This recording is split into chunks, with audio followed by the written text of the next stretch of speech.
भारत ने एक बड़ा झटका दिया बांग्लादेश। 24 घंटे के अंदर बांग्लादेश को परिणाम दिखा दिया भारत ने बांग्लादेश से इंटरनेट इंपोर्ट करना पूरी तरह बंद कर दिया और पूर्वोत्तर भारत अब 100% डिजिटल आत्मनिर्भर बन गया। आइए जानते हैं कैसे यूनुस की ब्लैकमेल का भारत ने जवाब दिया।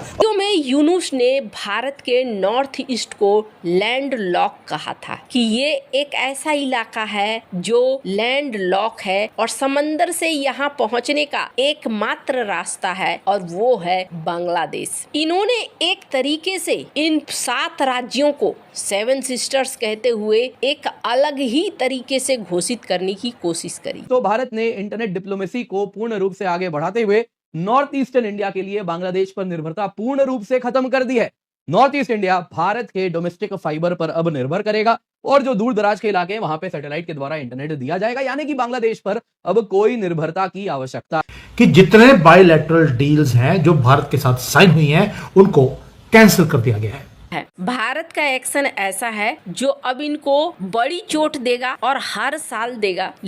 कभी भारत को ब्लैकमेल करके अपनी इंटरनेट डिप्लोमेसी बढ़ाने का सपना देखने वाले यूनुस अब खुद ही उसी जाल में फंस चुके हैं। मोनीरहाट का बेस और दूसरा तीस्ता का प्रोजेक्ट, अगर ये दोनों ही काम चाइना करने लगता है तो इसका मतलब है चाइना की पकड़ बांग्लादेश के अंदर काफी दूर तक हो जाएगी और भारत के नॉर्थ ईस्ट के नीला इलाके के पास हो जाएगा। 3 तरफ से वो ये जो 3 बिंदु देख रहे हैं वो बांग्लादेश के अंदर मौजूद होगा और भारत के नॉर्थ ईस्ट सेक्टर को 2 तरफ से वो आराम से घेर सकेगा। तो यहाँ जो गेम है ये छोटा नहीं है, लंबा है। अब इसी बीच भारत ने जवाब देना भी शुरू कर दिया है। अब आर्थिक तौर पर बांग्लादेश को और भी ज्यादा भारत चोट पहुंचा रहा है कि बांग्लादेश सुधर जाए या हमारे अंडर कंट्रोल आ जाए या हमारी आर्मी कूप कर जाए और सारी चीजें फिर से बेटर हो जाए। मोहम्मद यूनुस जो है वो 2025 जनवरी के ट्रंप के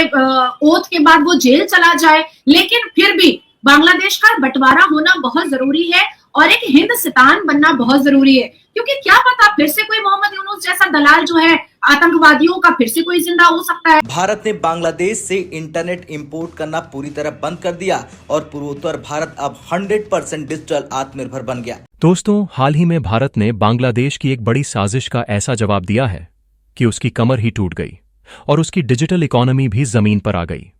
बांग्लादेश ने चीन के साथ मिलकर उत्तर पूर्व भारत पर दबाव बनाने की योजना बनाई थी, लेकिन भारत ने इस बार डिजिटल लेवल पर सर्जिकल स्ट्राइक कर दी। BSNL ने अब आधिकारिक रूप से बांग्लादेश से आने वाले सभी इंटरनेट बैंडविड्थ इंपोर्ट्स को बंद कर दिया है। अब भारत के उत्तर पूर्व राज्यों का इंटरनेट पूरी तरह स्वदेशी हो गया है, जो प्राइवेट नेटवर्क और सैटेलाइट सिस्टम के जरिए चल रहा है। मार्च 2025 में बांग्लादेश के अंतरिम मुख्य सलाहकार मोहम्मद यूनुस ने चीन के सामने एक विवादित बयान दिया था कि नॉर्थ ईस्ट स्टेट्स भारत की कमजोर कड़ी हैं और वहीं से भारत की एजेंसियां सतर्क हो गई थीं। भारत ने शांति से एक-एक करके बांग्लादेश के इंटरनेट ट्रांजिट लिंक बंद करने शुरू कर दिए और अब 21 अक्टूबर 2025 से आखिरी 10 Gbps लिंक भी कट गया है।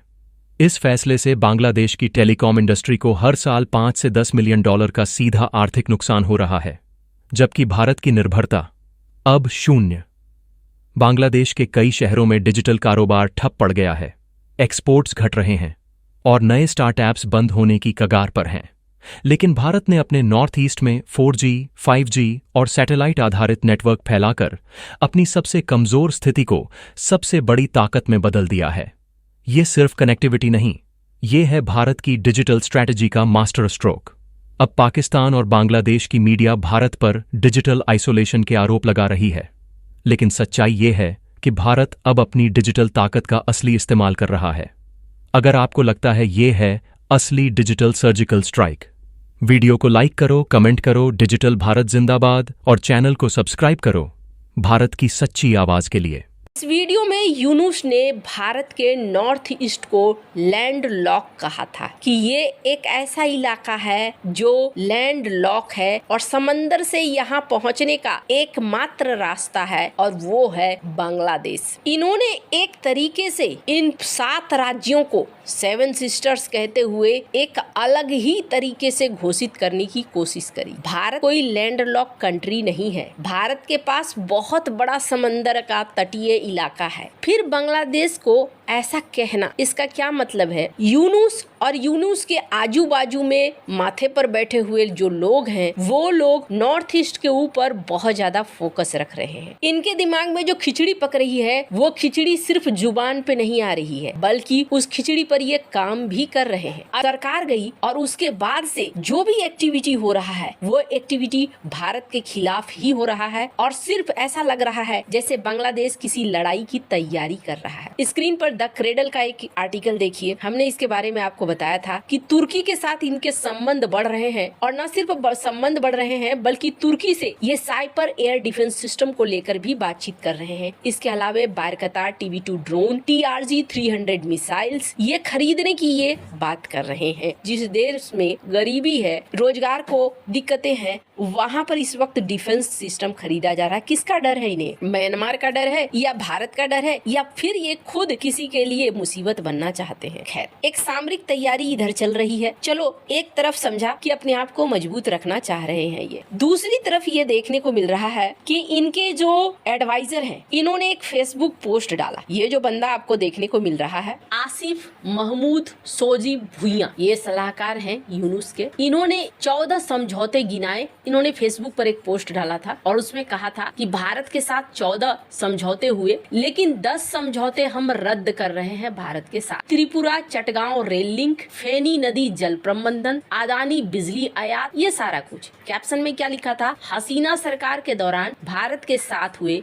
10 समझौते रद्द हो चुके हैं और बाकी विचाराधीन है। ये लिस्ट LOC यानी कि lines of credit funded project पर फोकस्ड थी। अब यहाँ पर अचानक से इनके दूसरे सलाहकार आ गए और वो भिड़ गए, तौहीद हुसैन। इन्होंने खारिज कर दिया और कहा कि नहीं जी, सिर्फ एक डील GRSC टगबोट ही रद्द हुई है, इसके अलावा कुछ भी रद्द नहीं हुआ है। ये जो लिस्ट दिया गया है, इस लिस्ट में बहुत सारी चीजें तो है ही नहीं, ये लिस्ट सही नहीं है। अब एक तरीके से आप सोचिए तो दोनों आपस में ही भिड़ रहे हैं। विदेश मंत्रालय की प्रेस कॉन्फ्रेंस करी तौहीद हुसैन ने और कहा कि लिस्ट का ज्यादातर हिस्सा या तो गलत है या अस्तित्व में है ही नहीं। केवल GRSC से टगबोट खरीद की डील जो है वो रद्द हुई है, क्योंकि ये हमारे लिए फायदेमंद नहीं थी। इस बीच एक और चीज है जो चल रहा है भारत के खिलाफ, और वो क्या है? एक प्रोटेस्ट निकला है, जिस प्रोटेस्ट में कहा जा रहा है कि चाइना के द्वारा जो समर्थित तीस्ता प्रोजेक्ट है उसको लागू करो, उस प्लान को लागू करो। अब प्रोटेस्ट करने वाले लोग क्यों ऐसा कर रहे हैं, ये तो आपको समझ में आ ही रहा होगा। वे ऐसा इसलिए कर रहे हैं क्योंकि कहीं न कहीं